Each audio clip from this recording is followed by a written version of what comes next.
The following is an encore presentation of stories from the Dooralong Transformation Centre. Where the time is, it's 10 minutes past 10 here on this beautiful Wednesday morning. We are talking this morning to Becky from the Dooralong Transformation Centre. So I'm just going to do a quick health check on what's going on out at Dooralong. But first of all, good morning, Becky. Good morning.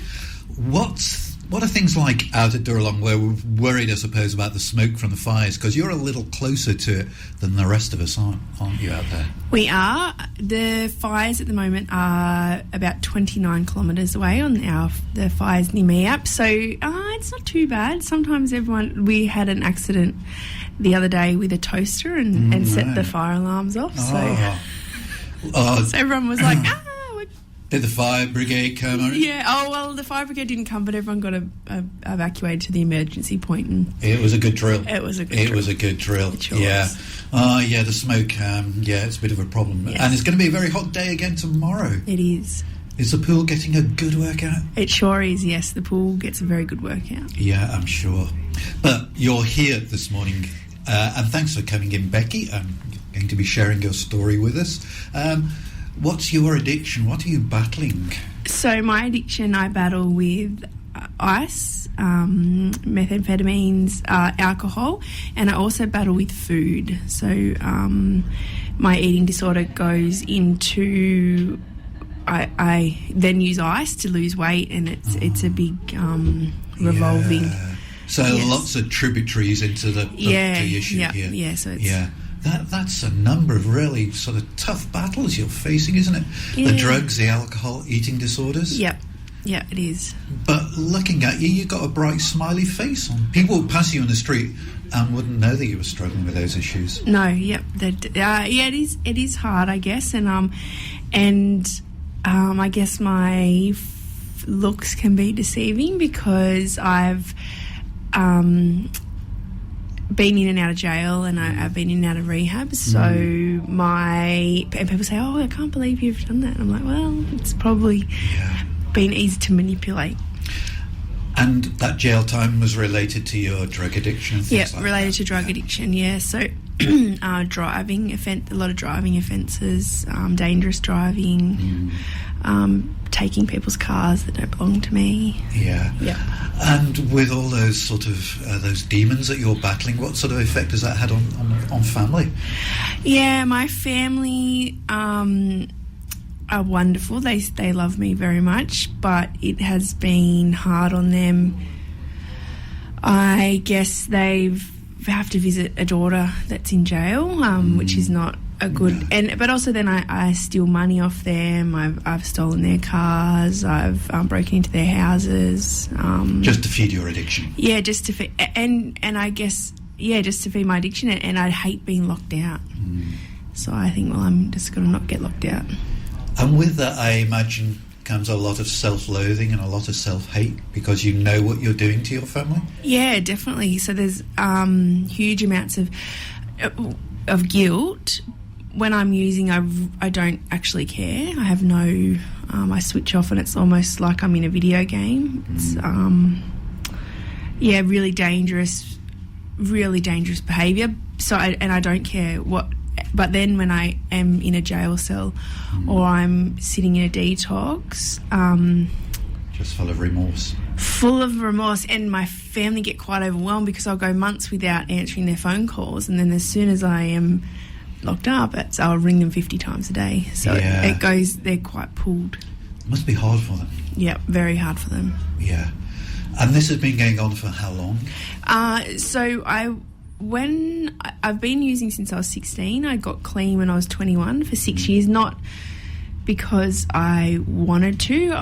I moved to Queensland because I knew that my drug addiction was upsetting my family, but I didn't really...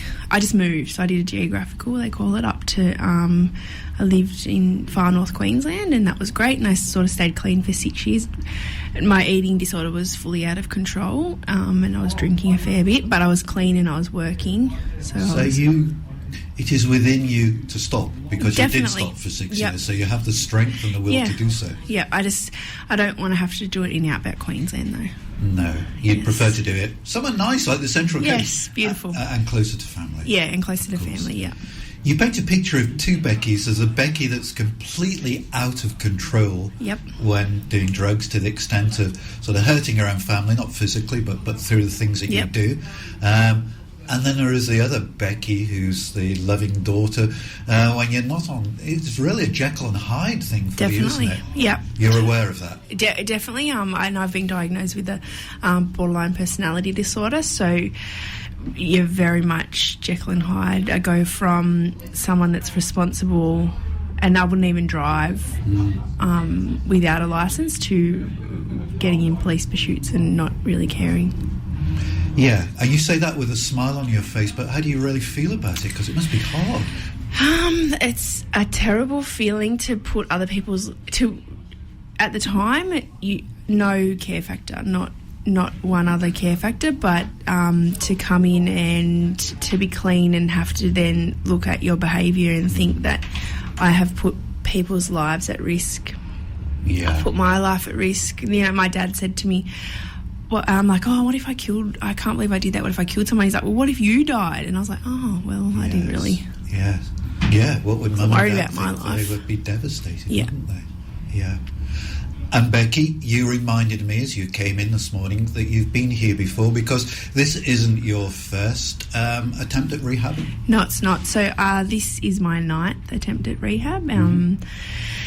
Yep, so I've done 9 entries into rehabs. A few of them were short term, so 6 weeks, 4 weeks, Yes. and I completed those programs. This is only this is the 3rd time I've done 3 months. The other times I just exited. I just used on weekend leave and never came back. Seems to me then that you're not a quitter in this battle to stop and become clean.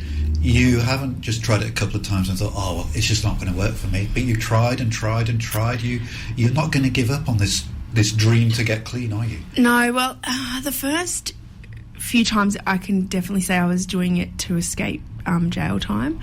So I would get to jail and be like, get me out of here, I don't want to be in here, Right. get me out. So, and I had done rehab before I went to jail, so I knew that it was easier. This time I also am here on bail and parole again, but this time I got here and I thought, what am I even doing here? Am I going to do this properly?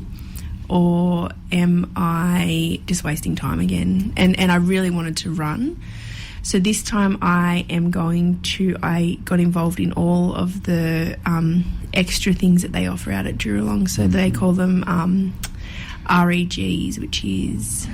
Something ending with groups. Yes. Yeah. I've heard them before. Recovery enhancement groups. Excellent. Recovery enhancement groups. And you're grabbing anything that's going. Yeah, because I thought, well, you could do it. You could sit here and waste time. Just do the minimum. Yep, do the minimum. And I thought, well, I'm not going to do that this time. I want to get clean, and I know what clean life looks like for me. And I want that. And because I don't have, when I'm using, I don't have my family. I don't have any support. I really run with people that are not bad people, but we each do bad things to each other. We're ripping each other off, or we're lying and manipulating. Just bad for each other. Yeah. So it sounds as if you've had one of those watershed moments where you thought, I can go on like I'm going, but where's it going to end? And am I going to kill myself? Or I can sort of give this a real shot. Yeah.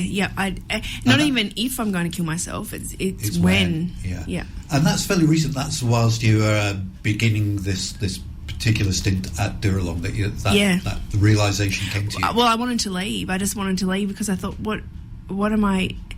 Is this going to be it? And I might as well have gone back to jail. Yeah. If I was going to just sit here and waste time again, I could do less time in jail. Okay. Versus more time in rehab. Yeah. So you made the choice. A conscious decision. Yeah, definitely. And does it feel different since that decision has been made? Yeah, differently. I guess I'm more aware of where my head's going. I'm more aware of my thought processes. So I'm not going home at Christmas time because I am very aware that my friends that I have been using with for years are still using, and I could end up in their company. So I just am not going home for Christmas, and I'm going to spend it at Dooralong. A tough decision, but the right decision. It was a tough decision, yeah. Yeah. Let's break for some more music, and then we'll come back. And Becky mentioned some of these recovery enhancement groups that are there on offer at Dooralong. So dig a little deeper and find out what she's been learning about herself after we've heard from... It's 10:25 this Wednesday morning. We're talking to Becky this morning. Becky was telling us that, was it 9 attempts at rehab you've had? 9 attempts at rehab, yes. But when she was at Dooralong during her current stay, very early on, I think it was September of this year. Yes, September this year, there was one of those watershed moments when Becky was telling us that she had that moment of awareness that her life could just be one endless sort of visits to rehabs and perhaps even death through your addictions, or you could give it your best shot. Yeah. You chose to give it your best shot. I did. And you said that therefore you have grabbed all these recovery enhancement groups, these REGs. Yes. So what have you been doing? So the one that we finished last week was called Love, Shame and Spirituality. I think that's great. Somebody should make a film of that or write a book. Love, Shame and Spirituality. What on earth is Love, Shame and Spirituality all about? So they talked about... God's love for us, so the agape love. They talked about how different shame situations and how some things might happen to us as children, and then we carry that shame of not fitting in, of how we're embarrassed by things, and then how that sort of shapes and us. How we are ashamed of what we've done and things. And the guilt, and what unconditional love looks like, for God to look at us with that unconditional love, and no matter what we've done, we don't have to hide from anything. Yeah, so that was one of them. That was really quite in depth. Love, shame and spirituality. Yeah. Yes. Okay. What else have you been up to? So then I've just completed Big Book Study, which was an AA. Run by a lady from AA that comes in and she goes through the big book of Alcoholics Anonymous with us. So that goes into the steps, so the 12 steps of AA. So that's a more in-depth sort of approach to the AA than the 12 steps. Yep. Yeah. And then the next one I did was domestic violence, so women's choice and change. You've been very busy. I have been very busy, yes. And apart from the first one, which sounded really great, these are tough subjects, aren't they? You're talking about domestic violence and issues of that nature. Yeah, and how I guess relationships with people in my past, partners, not just as physical abuse, but how that I haven't been in a violent relationship for some years now, but then I've been in relationships where people are quite controlling of who I can talk to, what I can do, what money can be spent. Yeah, because it's not just physical abuse, it's financial abuse, emotional abuse, and as you say in your case, all these other controlling behaviours. And put-downs. Exactly, and I guess until this course I didn't actually look at those relationships as quite damaging, but the last relationship I had with a guy, he was very financially controlling and so would reel me in and then spit me out and reel me, he wasn't violent, but it sent me crazy, more crazy than my very, very abusive, violent partner. Yeah. Look, and if anybody needs help with any of those issues that we've talked about, particularly domestic violence, because it is, Becky was telling me that you learnt some stats that the Central Coast is one of the highest. Yeah, I went to the rally a few weeks ago. We took a bus of women, and So the Central Coast is the highest rate for domestic violence. Yeah. So if you are somebody who has just been triggered by what we've been talking about, or would like to get some more information about the various services that can support you, just give Lifeline a ring on 13 11 14. That's 13 11 14. So you've been really busy. You've only been there since September, but you've done a lot, haven't you? Yeah, I have done a lot because I thought I can run and I can go back to jail and do less time, because it sort of works out to be you do 1 day in jail to 2 days in rehab. So, and I was like, am I wasting time? What am I doing? Am I just going to sit here for 10 months where I could have done 5 months jail? But I thought, well, I could do it properly and I could do the suggested things and I can really put my all into doing this rehab, and then I won't be wasting time. And that's what you've been doing? Yes. Yeah. Proud of yourself? Yeah, I am. Yeah. It's not an easy choice.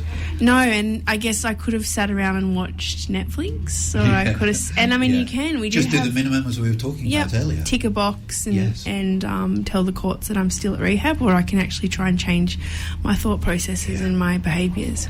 And also, alongside all these recovery enhancement groups and the group therapy work that you do as well during the mornings, you'll also be going, I'm guessing, to one of the Salvation Army churches on the Sunday? Yes, I go to Tuggerah Lakes. Now, is that one of them that has a more traditional service, or is that sort of modern music, or sort of a blend of both? A blend of both, really. That I really enjoy. Well, we have the brass band, but we also have people that sing. Bill does a wonderful message. It's a great message at towards the end of it. Yeah, and it's good people. Great people. Yeah, really. So friendly, welcoming. You get one-on-one time with, it may not be one of the officers, but it's someone from the Salvos will always come and talk to you. And and we were talking earlier, you were talking about God's unconditional sort of agape love for us, but it sounds as if, a good church family doesn't judge us either. Exactly. And it's just nice to be in a situation where nobody's looking down their nose or talking about you behind your back, or sort of pointing a finger at you. And I find when I come to the Salvos, I've been to other churches, but I guess when you go back to the Salvos, I used to go to Congress Hall in Elizabeth Street in Sydney, and no matter if I've gone to jail again, if I've come out of rehab and I'm still drinking or using, no matter what, if I rock up at the Salvos, no matter, they are happy to see you, welcoming. They just like, oh, well, you'll do it this time, we're still praying for you.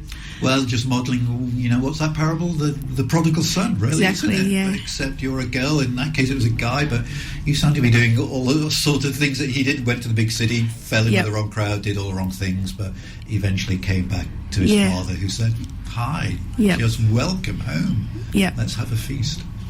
We're going to break for some more music. Coming up to 22:11 this Wednesday morning, we're talking to Becky from the Dooralong Transformation Centre. She's been shedding a little light on these mysterious things called REGs, Recovery Enhancement Groups, and some that she's done.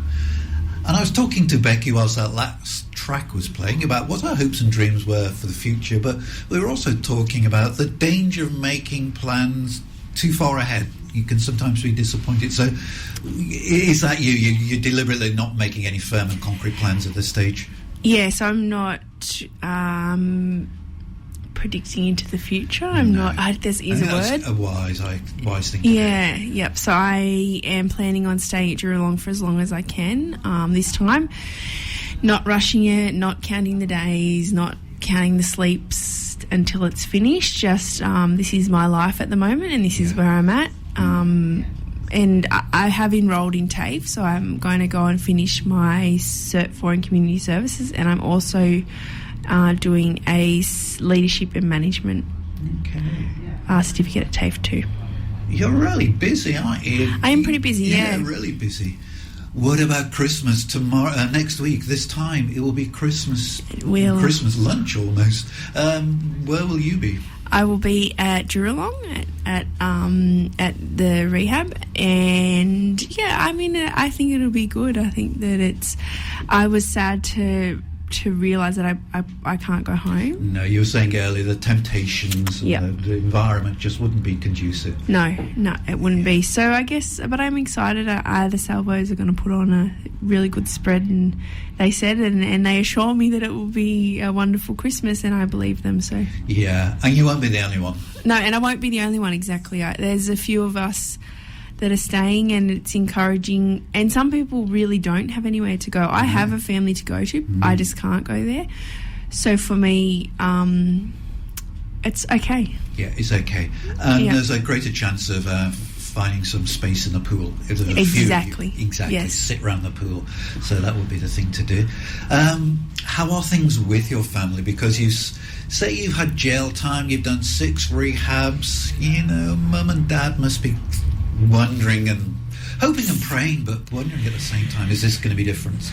Yeah, I guess with my family, this time is different. Because when I was clean the last few times, and I get a fair amount of clean time up, but I run around and I do, because I feel so guilty about the things that I have put them through. I run around and I try to do everything that I think they want me to do. Try to make up for the bad times. Yeah, so I run around and I get exhausted, and then in the end I go, I don't care. I'm going back to drinking. I can't cope. So this time I've been very upfront and honest, and told them that and just really good communication. This is how I'm feeling. I can't do this. I love you, but even though I know you want me to go and do this with you, I'm actually going to choose to say no. And before I was a very big people pleaser, and I needed other people to like me so that I could like myself. But mum and dad are still supporting you? Oh, very supportive. Yeah, they are very supportive. They come up and visit. It's a 4-hour drive, so my mum's been up twice, and I think my dad came up once. We didn't ask you, Becky, which part of the world are you from then? Obviously somewhere 4 hours away. Yeah, so I'm from Nowra. Nowra, yeah. Yes, on the south coast. Yes. Is that where you will be going when you sort of leave Dooralong? No, I'm not going to Nowra, not for at least a few years. I'll stay and I'll work on the Central Coast. So I know that I can't go there. Yeah, your friends, in inverted commas, the people you know, the people who are still into that drug scene and the drink, they're still there. Yeah, and sometimes I would very much like to go and run around and be crazy and not have to worry about a thing, not have a worry in the world, but with that comes huge consequences. Yeah. I was reminded as you were saying that there's a cliche, but nevertheless true, that this is a battle you will face every single day for the rest of your life, isn't it? There's no, I'm cured. It's an ongoing commitment and decision that needs to be taken every day. Yeah, it is an ongoing, and to watch my thoughts and to see how I'm travelling, what makes me anxious, what can trigger that to go. And I guess the further I am in distance away from people that I can go and get on with, if I have a thought, at least I'm here and I have time to process that. Yeah. And some quiet time in prayer to God would help as well. Yeah, definitely. Yeah, meditation. We do a lot of meditation, and we pray a lot. It's a Christian rehab out there, so Jesus comes into it a great deal. And I used to think, I had this lady came in to me at Silverwater, and she was like, you get down on your knees and you pray to Jesus. And I thought, you're crazy. You mad woman, go away. Women. And anyway, but I thought, well, if you reckon this will save me, this was the last time I went to jail. And I guess it worked, because I got down on my knees in that visits room, and I prayed to Jesus that I was like, have me. Help. Yeah, I need help, and I'm so overdoing this. And then I guess my thoughts have been different this time. So yeah, it's been a privilege, really, Becky, to be part of your journey, and to catch up with you again. It would be lovely if we could perhaps meet up in the future when things are, that'd be cool. Looking good for you. That would be really good. But okay, take our love back to Dooralong, and this time next week you'll be having party hats and I will. crackers, and you'll be sat by the pool. Yeah, that will be your Christmas. But have a great time, and we ask that God bless you and make a difference in your life. Thank you. Okay. You've been listening to an encore presentation of the Dooralong stories, which can be heard live every Wednesday at 10 a.m. and repeated 8 p.m. Sunday and 1 a.m. Wednesday, right here on 94.9 rema.cc.